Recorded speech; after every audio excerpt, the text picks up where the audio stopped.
मान्यवर अभी एक फैशन होगा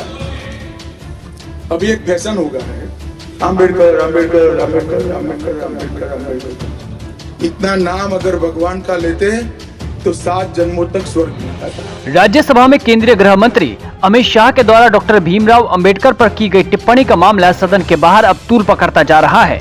अमित शाह ने राज्यसभा में संविधान के 75 वर्ष पूरे होने की चर्चा पर विपक्ष पर निशाना साधते हुए अंबेडकर का नाम लेने की तुलना फैशन से कर डाली। अमित शाह यही नहीं रुके और उन्होंने अब फैशन हो गया है अंबेडकर अंबेडकर, अगर इतना राम का लिया होता तो 7 जन्मों तक स्वर्ग मिलता। ये बात उन्होंने कही। इसके बाद विपक्ष की तरफ से बाबा साहेब अंबेडकर के अपमान का आरोप लगाकर बीजेपी और अमित शाह को लगातार घेरा जा रहा है। सदन में शाह की इस टिप्पणी के बाद कांग्रेस के राष्ट्रीय अध्यक्ष मल्लिकार्जुन खड़गे ने अमित शाह से अंबेडकर पर की गई टिप्पणी को लेकर माफी मांगने की, पीएम से शाह को बर्खास्त करने की मांग की। हम चाहते हैं कि हमारे अमित शाह राजीनामा देना चाहिए और मोदी जी को अगर थोड़ा सा भी बाबा साहब अंबेडकर के बारे में श्रद्धा है तो रात के 12 बजे के अंदर वो निकाल देना चाहिए और ड्रॉप कर देना चाहिए। हाँ, बर्खास्त कर देना चाहिए। हर तरफ से विरोध होता देख बीजेपी पार्टी की तरफ से अमित शाह को डिफेंड करना शुरू करना पड़ा, लेकिन मामले को बढ़ता देख खुद गृह मंत्री अमित शाह जेपी नड्डा, अश्विनी वैष्णव को लेकर प्रेस कॉन्फ्रेंस करने पहुंचे, जहां उन्होंने खुद पर बाबा साहेब के अपमान के आरोपों को लेकर कहा कि यह विपक्ष की साजिश है और वो बाबा साहेब का अपमान कभी नहीं कर सकते। मित्रों, आज की प्रेस वार्ता में आप सभी का स्वागत है। विगत सप्ताह में संसद में लोकसभा और विधानसभा अमित शाह ने मीडिया के साथियों से अपील करते हुए कहा कि आप देश की जनता को पूरा वीडियो दिखाएं जो मैंने सदन में बोला। साथ ही विपक्ष की तरफ से माफी की जो मांग की गई थी उस तरह की कोई बात अमित शाह की तरफ से नहीं देखी गई। देश के प्रधानमंत्री नरेंद्र मोदी भी अमित शाह के बचाव में उतर आए।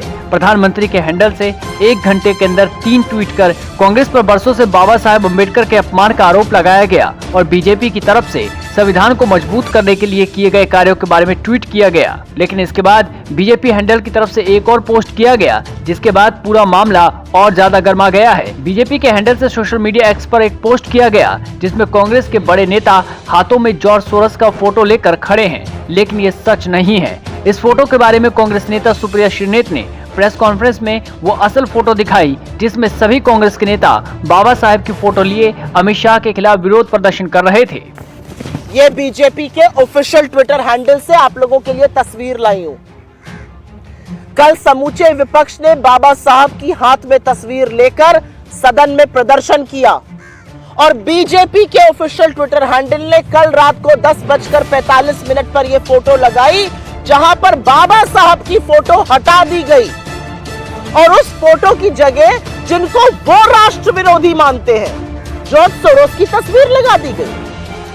बाबा साहब आपके लिए इतने छोटे, इतने अदने हैं कि आप उनको हटाकर किसी की भी तस्वीर लगा देते हैं। क्या हो गया है आप लोगों को? इस देश के संविधान निर्माता ने जिसने इस देश के हर व्यक्ति को एक बराबरी का दर्जा दिया, सम्मान दिया, उनकी फोटो आप इतनी आसानी से हटाकर उस व्यक्ति की लगाते हैं जिसको आप राष्ट्र विरोधी मानते हैं। क्या मैं ये मानूं कि इस ओरिजिनल तस्वीर है जो हैंडल्स पर गई थी, इस ओरिजिनल तस्वीर के साथ खिलवाड़ कर बाबा साहब की फोटो बदलकर दूसरी फोटो लगाई गई, उस व्यक्ति की लगाई गई जिसको भारतीय जनता पार्टी राष्ट्र विरोधी बुलाती है। ये किस तरह की सोच है? और इसी सोच के चलते जब खबरें आती हैं कि डॉक्टर अंबेडकर की मूर्ति खंडित कर दी गई, कहीं पर सिर तोड़ दिया गया, कहीं पर हाथ पैर तोड़ दिए जाते हैं मूर्ति के, कहीं पर मूर्ति ध्वस्त कर दी जाती है, ये सोच है, ये वो सोच है, ये वो मनुवादी सोच है, वो मनुस्मृति से निकली हुई सोच है जिसके चलते अमित शाह सदन में अपमान करते हैं और बीजेपी सोशल मीडिया पर अंबेडकर जी की फोटो हटाकर दूसरे की फोटो लगाती है। इसी सोच के तहत इतनी ही आसानी से वो इस देश के संविधान को बदलना चाहते हैं, लेकिन ऐसा होगा नहीं। असल तस्वीर ये है और असल तस्वीर में आपको डॉक्टर अंबेडकर एक बार नहीं 1000 बार मिलेंगे और अगर आपको लगता है हम चुप हो जाएंगे तो ऐसा होगा नहीं। बाबा साहब की जगह एडिट करके जॉर्ज सोरोस की फोटो लगाना कांग्रेस को नागवार गुजरा और इसे सीधे सीधे देश विरोधी सोरोस को बाबा अंबेडकर की जगह देने का आरोप लगाकर अमित शाह की मुश्किलें बढ़ा दी है। अब इस बीच भीमराव अंबेडकर के पोते और बहुजन वंचित अघाड़ी के नेता प्रकाश अंबेडकर का भी बयान सामने आया। उन्होंने अमित शाह के बयान को लेकर कहा कि ये तो इन लोगों की पुरानी मानसिकता है। उन्होंने कहा कि भाजपा के अस्तित्व में आने से पहले भी जनसंघ और आरएसएस ने बाबा साहब का विरोध किया था। ऐसा तब किया गया जब संविधान को अपनाया जा रहा था।